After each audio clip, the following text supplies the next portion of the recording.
True media ज्योतिष विज्ञान के सभी दर्शकों को हर हर महादेव। आप सभी को स्वतंत्रता दिवस की हार्दिक शुभकामनाएं। लेकिन हार्दिक शुभकामनाएं आपको देते हुए मन में एक प्रश्न भी विचार नहीं आ रहा है, और क्या यह आज़ादी हमें मिली है या यह आज़ादी हमारे साथ आज़ादी के नाम पर एक धोखा है? यह धोखा क्यों है?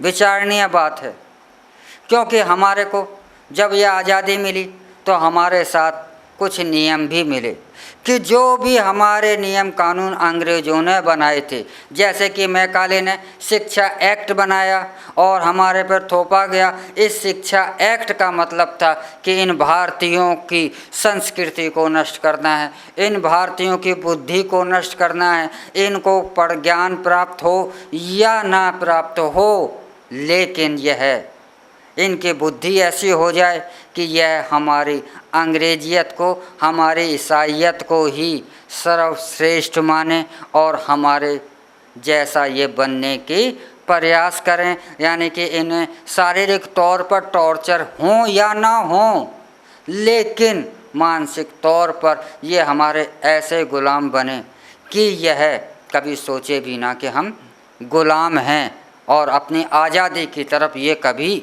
सोचना भी बंद कर दें। तो ऐसी शिक्षा पद्धति जो कि हमें हटानी चाहिए थी, लेकिन हम इसे हटा नहीं सकते, यह संविधान की मजबूरी है। संविधान की मजबूरी है, हमारी मजबूरी है कि हम अगर आज़ाद देश के नागरिक हैं, कैसी हमारी आज़ादी है कि हम अपनी मातृभाषा में, अपने ही न्यायालय के अंदर जाकर हम अपनी भाषा में अपनी बात नहीं कह सकते। हमारा जो न्यायाधीश है वह हमारे से हमारी मातृभाषा में बात नहीं करेगा। क्यों? वह अंग्रेजी में करेगा। यानी हमारे को विदेशी भाषा सीखनी होगी, तब हमारा न्याय जो धीश है, जो हमारा न्यायाधीश है, वह जब हमारी बात सुनेगा, और हमारा न्यायालय हमारी अपनी भाषा में बात नहीं सुनेगा। इस पर तर्क तो आप कुछ भी दे सकते हैं, लेकिन तर्क तो आप कुछ भी दे दे कि अंग्रेजी ये है, अंग्रेजी वो है, लेकिन अंग्रेजी क्या है? हमारी संस्कृति दुनिया की सर्वश्रेष्ठ शक्तिशाली भाषा पूरी दुनिया मानती है, हम हिंदुस्तानियों को छोड़ करके। हमारी हिंदी भी दुनिया में सबसे तीसरे नंबर पर बोले जाने वाली भाषा है, तीसरे नंबर की भाषा है यूएनओ के अंदर। सारी दुनिया हमारी हिंदी का भी लोहा मानती है, हम हिंदुस्तानियों को सिर्फ एक अंग्रेजी चाहिए। तो तर्क कुछ भी देते हैं, लेकिन सत्यता यह है कि अंग्रेज़ों का एक नियम है, उनका कानून है कि आपको अपना राजकाज अंग्रेजी में ही चलाना पड़ेगा। क्यों चलाना पड़ेगा अंग्रेजी में?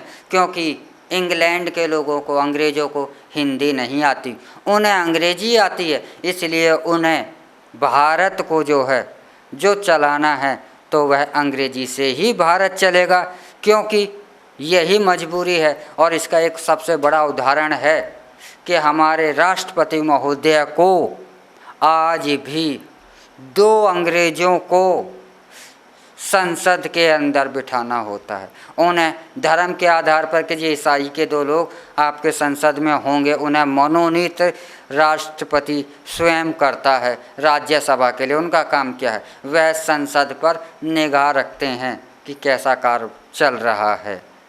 अगर ईसाई धर्म के लोगों को ही राष्ट्रपति मनोनीत करता है तो वह सनातन धर्म के लोगों को भी करना चाहिए, क्योंकि भारत में तो समानता का अधिकार है। यहाँ समानता कहाँ? शिक्षा जो है, शिक्षा आज अमीरों के लिए अलग है, गरीबों के लिए अलग है, भारत अलग है, इंडिया अलग है। तो प्रश्न यह उठता है कि यह हम आज़ादी है, जिस देश के अंदर अगर हम आज़ाद हैं, हम अपनी भाषा के अंदर अपने प्रशासन को नहीं बात कर सकते, अपने सरकार को हमें लिखना है, अपने जो प्रशासन है, न्यायालय हो या कोई भी कार्यालय हो, वह अंग्रेजी में बात करेगा। तो हम अपनी भाषा में बात नहीं कर सकते, अपनी भाषा में उनसे नहीं कर सकते, तो हम कैसे आज़ाद हैं? हम जो शिक्षा ग्रहण कर रहे हैं वह भी गुलामी की। हम अपनी शिक्षा भी अपनी इच्छा से नहीं बदल सकते, हमें मैकाले शिक्षा पद्धति को ही अपनाना है। ऐसे ही सैकड़ों कानून हैं जो कि अंग्रेज़ों के द्वारा से बनाए गए हैं और उन्हें हटाया नहीं जा सकता। जब हटाया नहीं जा सकता तो कैसे आप कह सकते हैं कि आप आज़ाद हैं? यदि आपका ही संविधान है तो आप अपने संविधान में अपने हिसाब से कानून बनाओगे ना, दूसरे के हस्तक्षेप तो नहीं होगा। तो ऐसा कौन सा कारण है कि यदि हम आज़ाद हैं कि इंग्लैंड की महारानी को भारत के लिए वीज़ा पासपोर्ट की आवश्यकता नहीं है? क्यों वीज़ा पासपोर्ट की आवश्यकता जब नहीं होती जब आप अपने ही देश में जा रहे हों, तब नहीं होती। लेकिन तो क्या इंग्लैंड की जो महारानी है उसी का देश है, यह सत्य है, इसीलिए उसे वीज़ा और पासपोर्ट की आवश्यकता नहीं है। मेरी बात आपको वास्तव में ही एक गलत लगे, लेकिन जो आप इसका जो कानून में अगर आप अध्ययन करेंगे, ढूंढेंगे, तो आपको सटीक प्रमाण मिल जाएंगे कि वास्तव में ही इंग्लैंड को आवश्यकता नहीं है, क्योंकि यह उनका देश है। हमारा जो राष्ट्रगान है, जन गण मन गण अधिनायक, इस राष्ट्रगान पर राजीव दीक्षित जी ने पूर्णतः खुलासा कर दिया कि यह राष्ट्रगान जो है 1911 में जॉर्ज पंचम जब आया था इस देश के अंदर, तो उसके सम्मान में गाया गया था कि तुम भारत के, हम जो हमारा जन गण मन गण अधिनायक जो है उसके सम्मान में गाया गया था। और यही गाना जब इंग्लैंड की महारानी एलिजाबेथ आई थी उसी के सम्मान में गाया गया था। और यह भी सच है कि अगर हम आज़ाद हैं तो उस समय जो घटना है कि राष्ट्रपति, भारत के राष्ट्रपति का जो नाम था वो इंग्लैंड की महारानी के नीचे लिखा गया, तो यह इस देश का सबसे बड़ा अपमान ही होता है। इस पर बहुत ज़्यादा विचार भी चले थे। तो प्रश्न यह है कि यह आज़ादी तो कैसी है? क्या हम आज़ाद हैं? अगर हम आज़ाद हैं तो हमारे सारे कार्यों में इंग्लैंड का ही हस्तक्षेप क्यों है?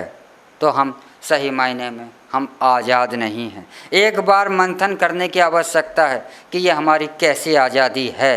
क्या हम आज़ाद हैं? प्रश्न यह है, सत्यता यह है कि अभी हम आज़ाद नहीं हैं। जो ये हमें आज़ादी दी गई है, यह आज़ादी एक धोखा है।